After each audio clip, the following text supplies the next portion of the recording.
नमस्कार दोस्तों, मैं हूँ अनीता विमल और मेरी बगिया में आप सबका स्वागत है। आज मैं आपसे एक ऐसे प्लांट के बारे में बात करूंगी जो हाइट में छोटा है, जिनमें फ्लावर्स भी नहीं आते हैं लेकिन फिर भी बहुत खूबसूरत लगते हैं क्योंकि ये कलरफुल होते हैं। और अगर इनको आप अपने गार्डन के किसी ग्रीन कॉर्नर में रख देंगे तो उस एरिया की जो छटा है बिल्कुल बदल जाएगी।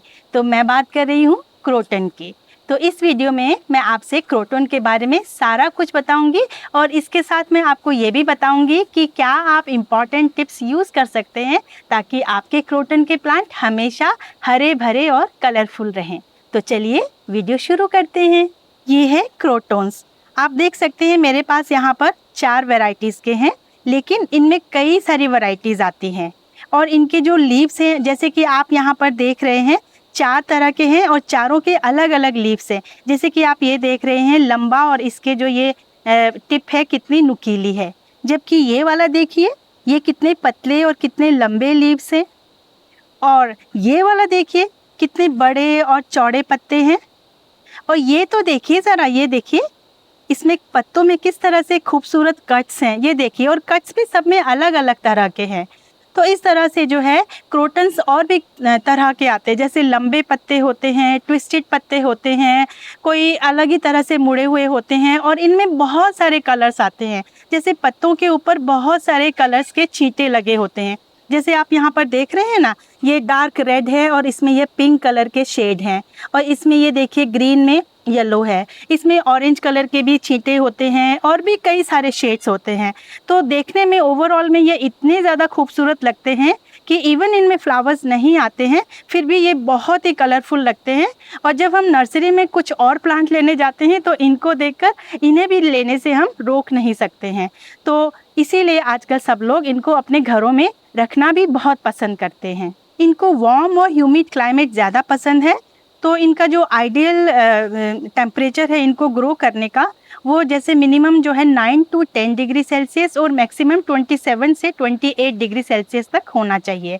और अगर इससे कम या ज़्यादा हो जाता है तो फिर हमको इनकी थोड़ी सी एक्स्ट्रा केयर करनी पड़ती है। दोस्तों, ये गर्मियों का पौधा है और इनमें फरवरी और मार्च के महीने से बहुत अच्छी ग्रोथ होनी शुरू हो जाती है। लेकिन गर्मियों का है, इसका मतलब ये नहीं है कि इसको हम डायरेक्ट सनलाइट में रख दें।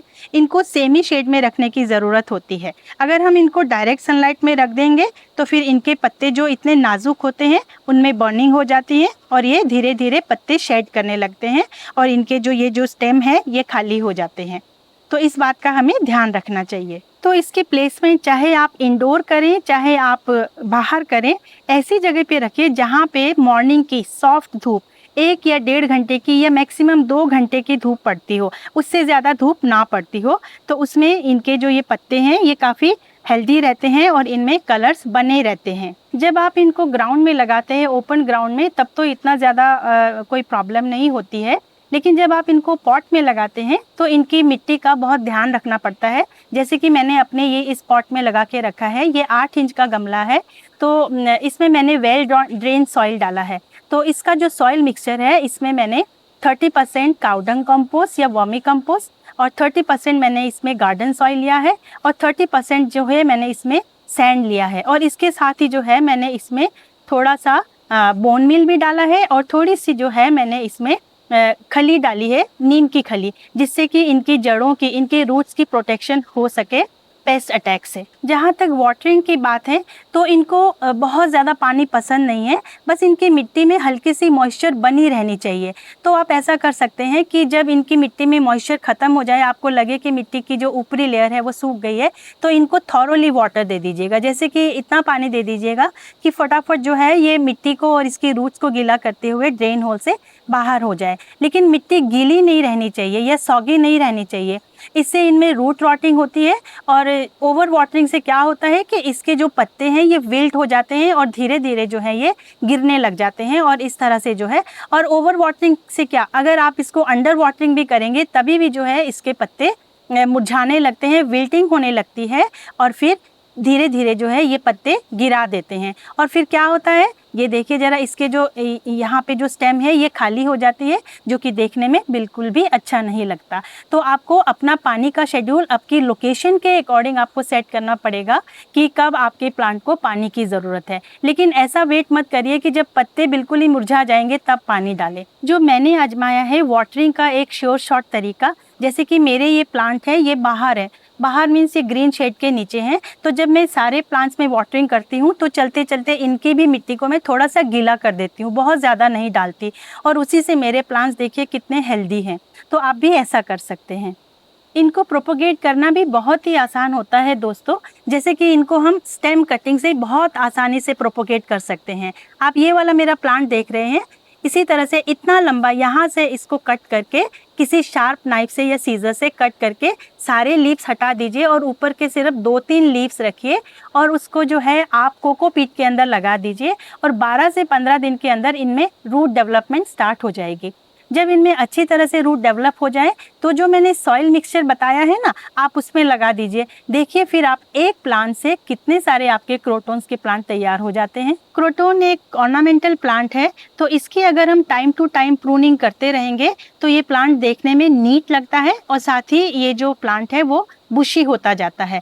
जैसे कि अब ये वाला मेरा प्लांट है, तो इसको मैं इतना लगभग 1 से 1.5 इंच टिप से ऊपर से मैं इतना ट्रिम कर दूंगी। तो इस तरह से जो है सारे ब्रांचेस की अगर हम ट्रिमिंग कर देंगे तो ये राउंड शेप ले लेगा और काफ़ी घना बन जाएगा। इन प्लांट्स में स्पाइडर माइट्स या मिली बग्स का काफ़ी अटैक हो सकता है, तो ऐसे में इन प्लांट्स को हम कैसे प्रोटेक्ट कर सकते हैं, तो आप सोपी वाटर में थोड़ा सा नीम ऑयल डाल के वो सॉल्यूशन आप बना लीजिए और फिर उसमें कोई भी ऐसे कॉटन का कोई सॉफ्ट क्लॉथ ले लीजिए या फिर कॉटन का बॉल लेके उसमें डिप करके आप एक एक लीफ को इस तरह से साफ कर सकते हैं। खास करके आप जो अंडर साइड है वहाँ पे ज़्यादा ये बग्स छुपे होते हैं, तो इस तरह से कर लीजिए। ऐसे इससे क्या होगा कि ये जो बग्स हैं ये सारे या तो बॉल्स के अंदर आ जाएंगे, ये कॉटन बॉल्स के अंदर, और इस तरह से जो है आपके प्लांट्स क्लियर हो जाएंगे। और ये आपको बार बार करना पड़ेगा, हफ्ते में लगभग 1 बार या 2 बार, है ना। लेकिन ये जो दूसरे वाला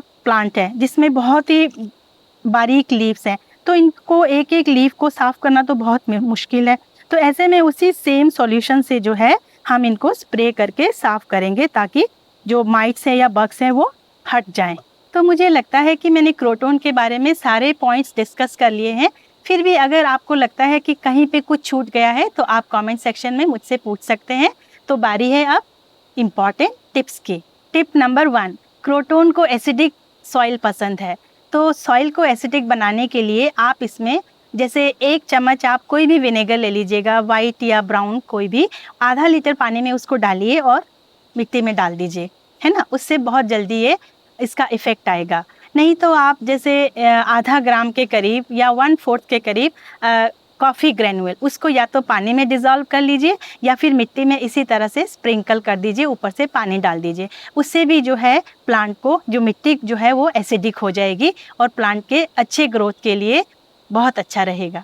टिप नंबर 2, इनके कलर्स को ब्राइट रखने के लिए, अच्छे हरे भरे और हेल्दी और कलरफुल रखने के लिए आप एक और काम कर सकते हैं, और वो ये है कि आप 1 चुटकी भर या तो एप्सम सॉल्ट या फिर थोड़ा सा यूरिया, बस बहुत थोड़ा सा, 1 चुटकी आप मान लीजिए, क्योंकि ये काफ़ी तेज़ होता है, यूरिया तो काफ़ी तेज़ होता है, तो आप सॉइल में स्प्रिंकल कर दीजिए, ऊपर से पानी डाल दीजिए। इससे भी जो है प्लांट्स को हेल्दीली ग्रो करने में हेल्प मिलती है। टिप नंबर 3, दोस्तों जब आप प्लांट्स नर्सरी से लेकर आते हैं तो आपने अक्सर देखा होगा कि जो मिट्टी होती है वो क्लेई सॉइल होती है, यानी कि चिकनी मिट्टी होती है। वो तो उनमें हार्मोन्स वगैरह डाल के अच्छे से उनको ग्रीन करके रखते हैं, लेकिन जब आप अपने घर में लाते हैं तो थोड़े दिनों में जो है ये जो प्लांट्स हैं वो मुरझाने लगते हैं या ख़त्म हो जाते हैं। तो उसके लिए आप क्या कर सकते हैं कि जो पूरा मिट्टी है उसको तो आप ज़बरदस्ती मत हटाइए, लेकिन उसको 2-3 घंटे के लिए पानी के अंदर डिप करके रख दीजिए। उससे क्या होगा कि मिट्टी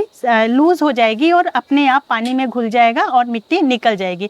तो मैक्सिमम जहाँ तक हो सके 70-80% तक क्लेई सॉइल हटा दीजिए और फिर आप उसी प्लांट को जो है अपने सॉइल मिक्सचर में, जो मैंने अभी बताया था क्रोटोन के लिए, आप उसमें लगाइए तो आपके प्लांट हेल्दीली ग्रो करेंगे। अगर आप क्लेई सॉइल में ही लगे रहने देंगे तो फिर रूट रॉटिंग होने का खतरा रहता है, क्योंकि ऐसे सॉइल में वाटर लॉगिंग होती है। और टिप नंबर 4, कोशिश कीजिए कि क्रोटोन के प्लांट में आप केमिकल स्प्रे ना करें पेस्टिसाइड्स के लिए, क्योंकि वो बहुत हार्श होते हैं और इनके लीव्स बहुत नाजुक होते हैं।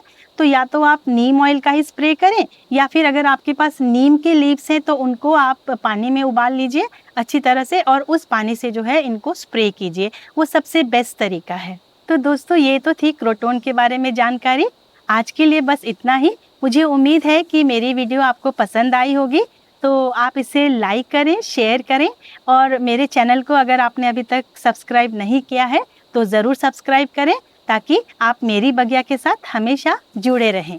तो मिलते हैं अगले वीडियो में कुछ और अनुभव, कुछ और नई जानकारी लेकर। तब तक के लिए बाय बाय।